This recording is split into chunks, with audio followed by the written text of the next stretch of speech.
Hey guys, it's your girl Tower Crush back with another review, and this time it is for Basketball Wives. If you haven't already, please hit my subscribe button. Thank you. Moving right along. Okay, so this episode was a pretty decent one. The girls are getting ready to go on their little rendezvous with one another. And we saw Jennifer this week. We also saw OG. OG was looking very, very good. That girl's body is something else now.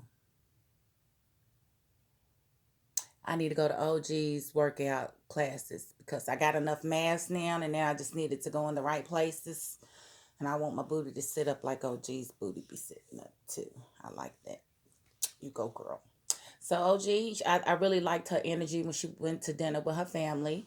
Um, she says that she has room for growth, which I love to hear because that means that she knows that she wasn't maybe as innocent as, or maybe that wasn't portrayed as she thought she acted. So I don't know. I like that she said it though. I'm a fan. So moving right along, we saw Kristen go to see Jennifer. Jennifer, I guess, is living in Atlanta right now, and she's telling her about the the trip and everything. And Jennifer's like, ain't nobody gonna stop me from having my fun. I'm gonna live my life.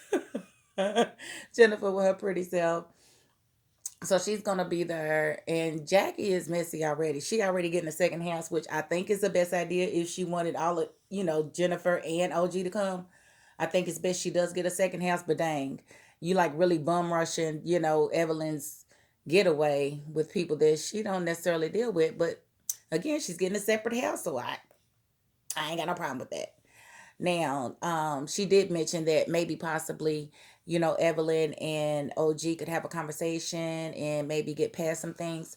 And I honestly, being a brown woman, I know what colorism is all about. I just do not see that in this cast.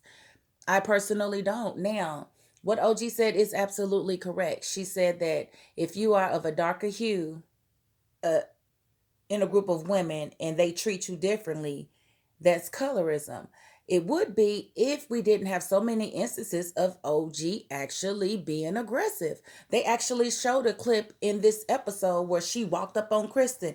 And what? And what? She's been mad aggressive since she came on the show. It's like she's used to people bullying her, and she's used to throwing threats of bodily injury to those people who say stuff to her, which is her prerogative. She can do that, but you can't then turn around and cry colorism. What about the people who really suffer from colorism?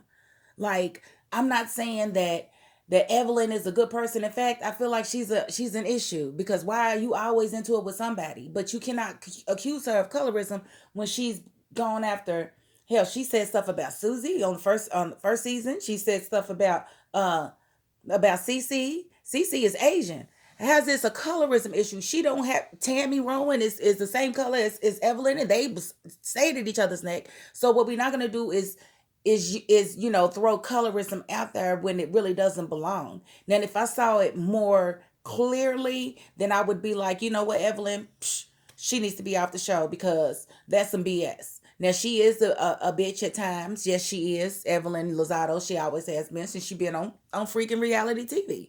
She is who she is. She has a good heart at times, but if she ain't for you, she just ain't for you. And that's that on that.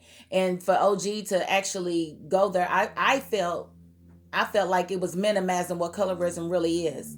Because it's not just being dark skinned and somebody arguing with you. That's not, no. That's not colorism.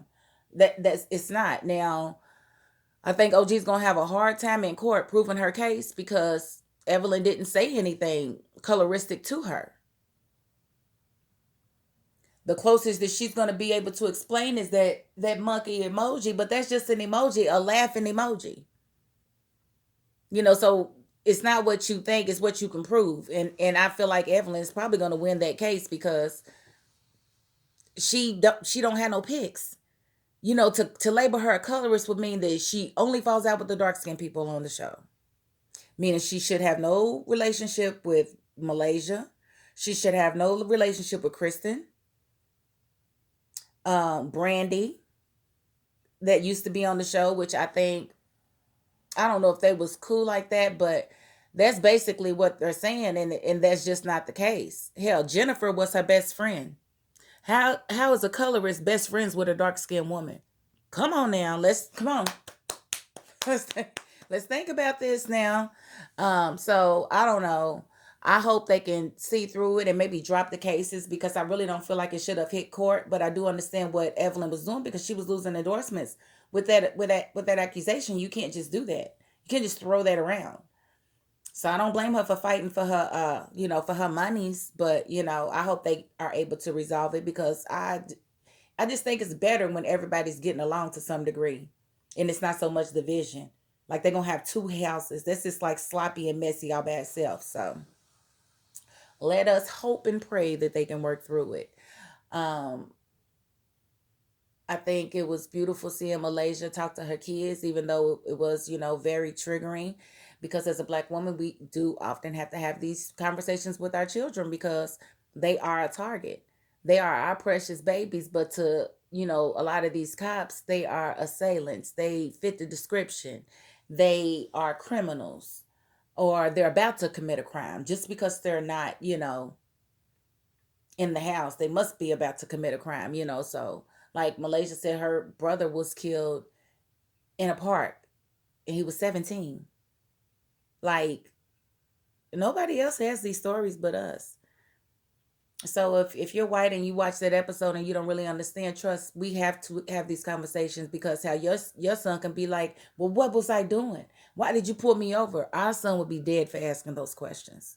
And it's just that serious, because the police do not allow black people to be aggressive in any way. We don't have those same rights, to ask a question like, why did you pull me over?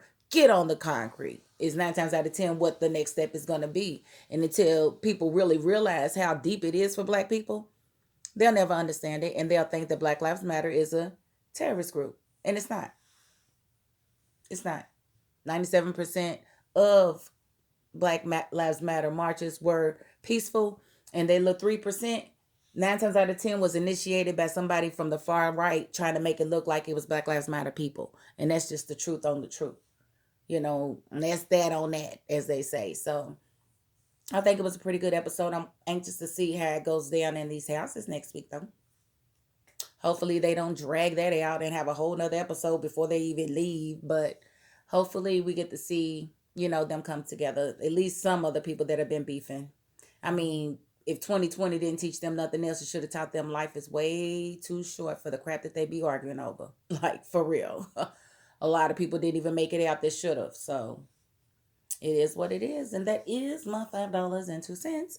Thank you for watching. Peace.